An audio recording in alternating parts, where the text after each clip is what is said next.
Take a look. Scenes like these playing out at major airports across this country. Very long security lines as the TSA deals with staff shortages because of the partial government shutdown. Now, ICE agents arrived at some airports today, including O'Hare, to assist the TSA.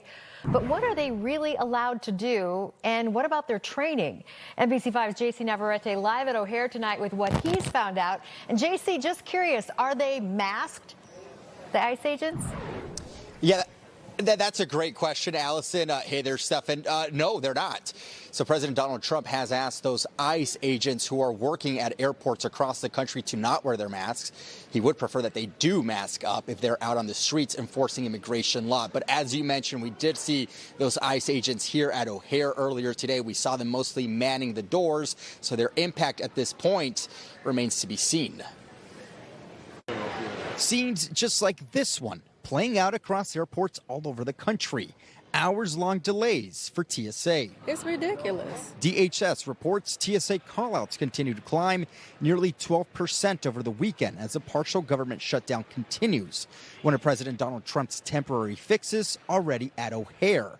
ICE agents were brought in to ease the strain for short-staffed TSA officers. Our crews saw them patrolling entryways and exits. If that's not enough, I'll bring in the National Guard. TSA's Chicago union rep speaking on concerns members have, as around 1,500 local officers are still expected at work every day. During this time period, especially when they're not getting paid and ICE is getting paid, so they feel that this is a way of possibly getting them replaced. And all of this comes as negotiations between Democrats and Republicans continue.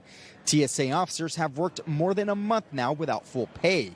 At last check, more than 400 TSA officers have quit. ICE agents have been sent to roughly a dozen airports so far. It makes you nervous, and you wonder, why they're here and what they're doing. A senior ICE official tells NBC News agents can check IDs and handle crowd control. They are not trained on X-ray machines. And while having TSA pre-check could help you skip a line, it's not a sure bet right now. Officers are expected to staff general lines before TSA pre-check. And don't rely on the TSA app. It's not being updated regularly. So arrive at least an hour earlier than you usually do.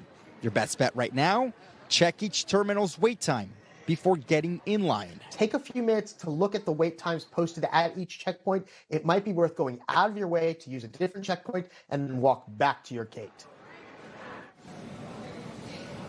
Mayor Brandon Johnson tells us somewhere around 75 agents are going to be deploying to our airports. Now, if you do want to avoid those long lines that we've been seeing, it's best to take a late night flight or a midweek flight. You do take a look around us, you'll see those lines are finally non-existent. So just something to consider before you book that spring break travel. Stefan?